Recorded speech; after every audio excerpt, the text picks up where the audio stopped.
લોકશાહી ગુજરાતી ન્યૂઝમાં તમારું સ્વાગત છે.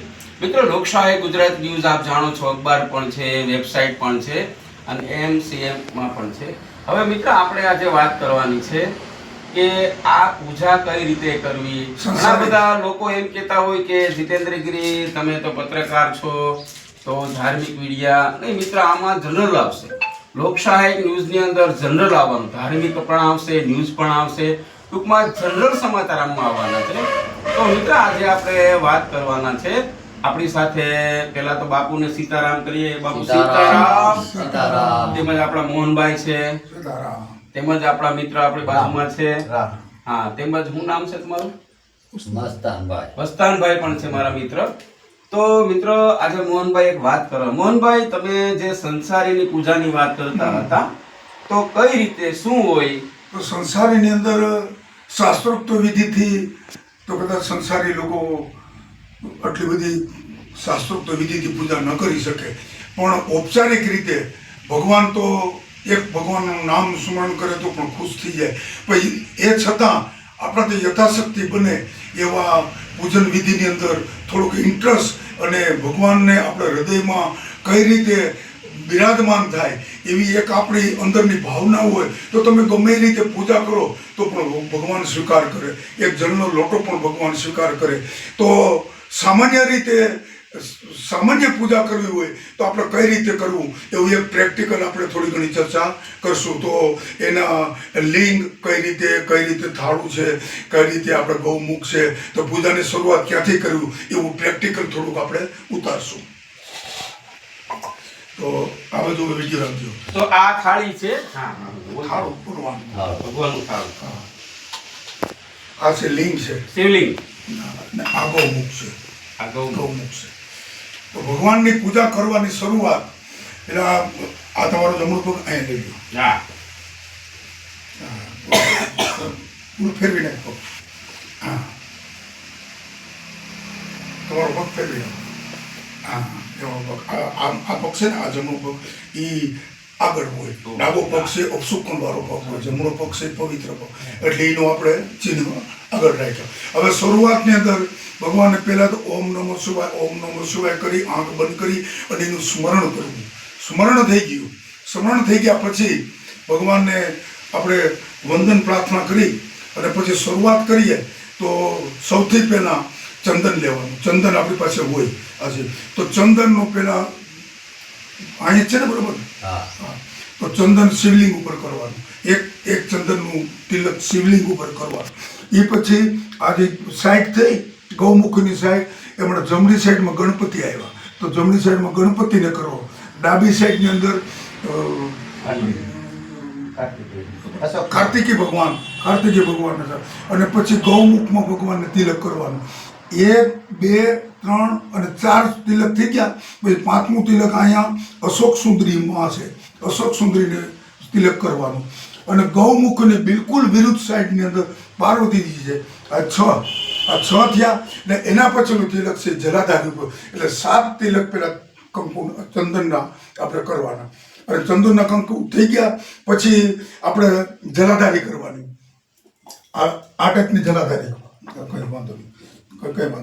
આપણે જલાધારી જળ ચડાવી, પહેલા શિવલિંગને જળ ચડાવી દો. શિવલિંગને જળ ચડી ગયું, શિવલિંગનું જળ થાળા સુધી જ્યાં સુધી ન પહોંચે ત્યાં સુધી ઇંતજાર કરવાનો. ધીરે ધીરે જળ જાય, થાળામાં જળ પહોંચી જાય પછી ગણપતિને જળ ચડાવવાનું. કાર્તિકી ભગવાનને, ગૌમુખને, અશોક સુંદરીને, પાર્વતીને, અને પછી આખે પ્રદક્ષિણા કરી અને જળનો લોકો આખો શિવને ચડાવી દેવો. ઓમ નમઃ શિવાય કરી ચડાવી દેવો. હવે આ જળની વિધિ થઈ પૂરી. જળ પછી સીધું આવ્યું દૂધધા, એટલે દૂધની ધારાવાળી કરવાની ભોળાનાથ ઉપર. દૂધની ધારાવાળી કરી અને સીધું એની પ્રદક્ષિણા આખી ફેરવી દેવાની. એટલે એ પવિત્ર થઈ ગયા. દૂધ કર્યા પછી જો ગંગાજળ આપણી પાસે હોય તો ઠીક છે, ને ગંગાજળ ન હોય તો શેરડીનો રસ એ પણ ચડાવી શકીએ. અને એ પણ ન હોય કદાચ આપણી પાસે તો પંચામૃત ચડાવી શકીએ. પંચામૃત પણ ન હોય તો આપણે મધ ચડાવી શકીએ. આ રીતે એ જે ધાતુ છે, જે બધા પ્રવાહી છે, એ શિવલિંગની માથે ચડાવવામાં આવે. એ શિવલિંગમાં ચડી જાય. હવે હવે પછી આવ્યું આપણે બીલીપત્ર. આ બધા ચડી ગયા પછી શુદ્ધ પાણીથી લિંગને આપણે પછી પાછી હાથ કરીને આખું બધું જે કંઈ પૂજા છે એ આખું પ્રવાહ પૂરો થઈ જાય. પછી આપણે લેવાનું બીલીપત્ર. બીલીપત્રીને આ આંગળીનો સ્પર્શ કર્યા વગર ઊંધું બીલીપત્ર રાખવાનું. ઊંધું બીલીપત્ર રાખવાનું. જે ચીકાણવાળો ભાગ છે, નસ વગરનો ભાગ, એ શિવને ચડાવવાનો. તો એ શિવને આપણે ચડાવીએ તો એ આપણે શાંતિ માટે પહેલા તો આપણું હૃદય છે એ ભગવાનમાં લીન થાય એ માટે ધ્યાન મુદ્રા કરવાની. કરચરણમ કૃતમ વા કયાજમ કર્મજમ વા શ્રવણનયનમ જમ વા માનસમ વા પરાધમ વિહિતમ વા સ્વમેત શ્રમસ્વ જય જય કરુણાબ્દે મહાદેવ શંભુ. એટલે ભગવાનને ધ્યાનનો મંત્ર આપણે કરી લીધો. ધ્યાનનો મંત્ર કરી અને પછી પાછું બીલીપત્ર પાછું બીજું લેવાનું. બીલીપત્ર પાછું ચડાવવાનું. ઓમ ત્રંબકમ યજામહે સુગંધિ પુષ્ટિવર્ધનમ ઉર્વારુકમિવ બંધના મૃત્યુર્મોક્ષીયમામૃતા. આ રીતે જે બીલીના પત્ર છે 5 પત્ર ચડાવી દેવાના. 5 પત્ર ચડી જાય પછી ભગવાનને ફૂલ જે કંઈ આપણે થાળીમાં ફૂલ હોય, દુર્વા હોય, ગણપતિ ભગવાનને ચડાવવાના, સફેદ ફૂલ હોય, કાર્તિક ભગવાનને ચડાવવાનું, લાલ ફૂલ હોય, ગૌ માતાને ચડાવવાનું, અને પીળું ફૂલ હોય શિવ માતે ચડાવવાનું. અને જે મોગરા કે આ કે બીજા કોઈ ગુલાબના એવા ફૂલ હોય તો શેષનાગ ઉપર ચડાવવાનું. એ થઈ જાય પછી કરવાનું આમ હાથ રાખી. ભગવાનને આપણે આમ સ્પર્શ નથી કરવાના. ભગવાનને આમ સ્પર્શ કરીએ તો આપણે દેવા એને કંઈક આપવાની મુદ્રા થઈ. ભગવાનને કંઈક આપવું હોય તો આમ હાથ કરવો પડે ને. બાપુને દેવાય તો આમ આપવું નથી, આપણે તેની પાસેથી લેવાનું છે. તો લેવાનું તો એનો સ્પર્શ આ રીતે કરવાનો. આ સ્પર્શ આ રીતે કરવાનો લિંગનો કોઈ પણ. નાગેન્દ્ર હરાય ત્રિલોચનાય ભસ્માંગરાગાય મહેશ્વરાય નિત્યાય શુદ્ધાય દિગંબરાય તસ્મૈ નકારાય નમઃ શિવાય.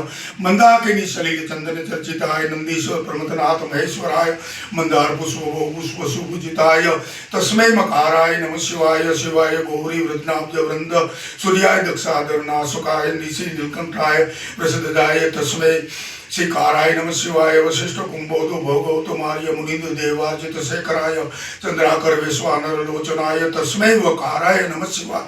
ऐक्य स्वरूपाय जटाधराय विनागस्ताय सनातनाय दिव्याय देवाय दिगंबराय तस्मै यकाराय नमः शिवाय. એટલે 5 પંચામૃતનું સ્નાન ને બધું સ્નાન કરતે આ મંત્રનો અભિષેક ભગવાનને કરવાનો. અને જ્યારે પણ એને આંગળી અડાડી જાય ત્યારે આ રીતે આંગળી નહીં અડાડવાની અને આ ઊંધી સ્પર્શ કરી અને પેલા કંઠની અંદર લગાડવાની. આપણો કંઠ કોમળ અને શાસ્ત્રોક્ત વાણી નીકાળે એવું તેવી સરસ્વતીની પ્રાર્થના કરવાની.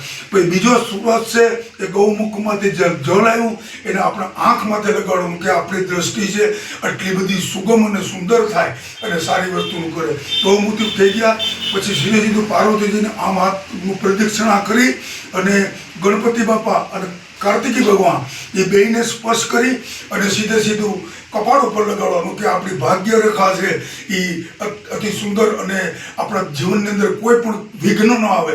એટલે વિઘ્નના દાતા, કેમ કે વિઘ્નના દાતા છે ગણપતિ દાદા છે.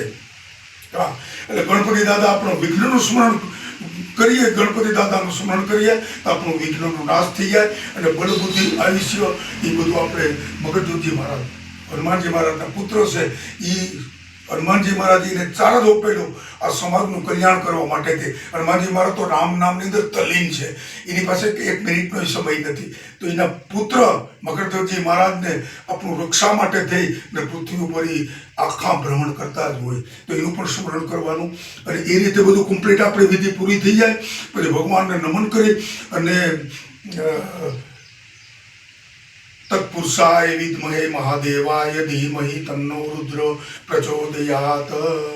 ઓમ તત્પુરુષાય વિદ્મહે મહાદેવાય ધીમહિ તન્નો રુદ્ર પ્રચોદયાત. આ બધી વિધિ પૂરી થઈ જાય પછી ભગવાનનું ઊંધા અક્ષરે ભગવાનનું સ્મરણ કરો. શિવાય નમઃ ઓમ શિવાય નમઃ ઓમ શિવાય નમઃ ઓમ શિવાય નમઃ ઓમ. આ રીતે બધું કમ્પ્લીટ થઈ જાય. એ પછી એટલેથી પૂરું નથી થયું પછી ભગવાનને પૂજાથી તો એ રાજી જ છે પણ એને ખુશ કરવા માટે થઈને શ્રી રામ જય રામ જય જય રામનો 1 જળનો લોટો ચડાવો.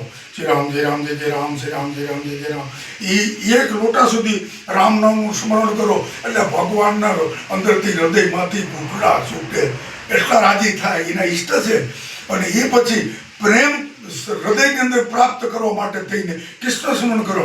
હરે કૃષ્ણ હરે કૃષ્ણ હરે કૃષ્ણ હરે કૃષ્ણ હરે કૃષ્ણ.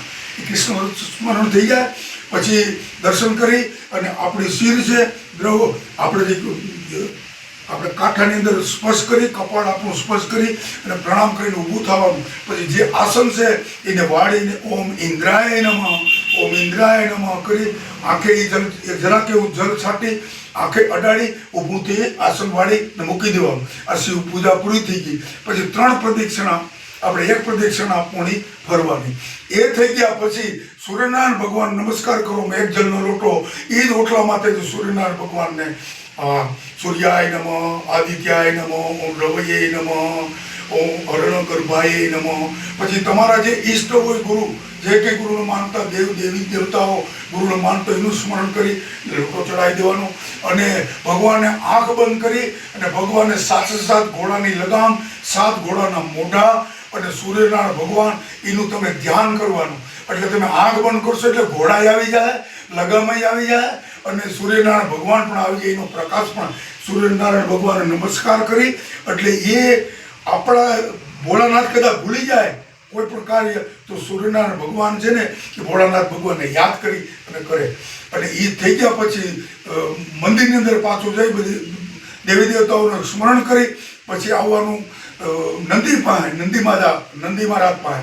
નંદી મહારાજની અડધી પ્રદક્ષિણા કરી અને એને માથું ટેકાવી પછી કચ્છપ ભગવાનને સ્મરણ કરી અને એના ડાબા કાનની અંદર શ્રી રામ જય રામ જય જય રામના 5 મંત્ર બોલવાના. 5 મંત્ર બોલ્યા પછી ઓમ નમઃ શિવાયના 5 મંત્ર બોલવાના. પછી નંદી મહારાજને વિનંતી કરવાની, એ નંદી મહારાજ કૈલાસમાં પાર્વતીજી અને શિવજી જે બેઠા છે એને મારા જય સિયારામ કહેજો. કેને કહેવાનું? નંદી મહારાજીને હામાં જ બેઠા. એ નંદી મહારાજ ભોળાનાથને મારા જય સિયારામ કહેતો. જય સિયારામ જય સિયારામ જય સિયારામ. એ થઈ ગયા પછી નમસ્કાર કરી અને શંકર ભગવાનના મંદિરની બહાર નીકળી તે ઉલટા પગે નીકળી ને એક જગ્યાએ 2 મિનિટનો સ્ટોપ કરી અને ધજાના દર્શન કરી અને પછી જવાનું. બોલો રામચંદ્ર ભગવાન કી જય. તો મિત્રો આ રીતના સરસ સમાચાર આવતા રહેશે, ધાર્મિક સમાચાર આવતા રહેશે. અને જે મોહનભાઈએ વાત કરી કઈ રીતે પૂજા કરવી એ વિધિ વિધાનથી પૂજાની વાત કરી છે, બહુ સરસ વાત કરી છે. આવા સમાચાર આવતા રહેશે. લોકશાહી ગુજરાતી ન્યૂઝના તંત્રી જીતેન્દ્ર ગીરી.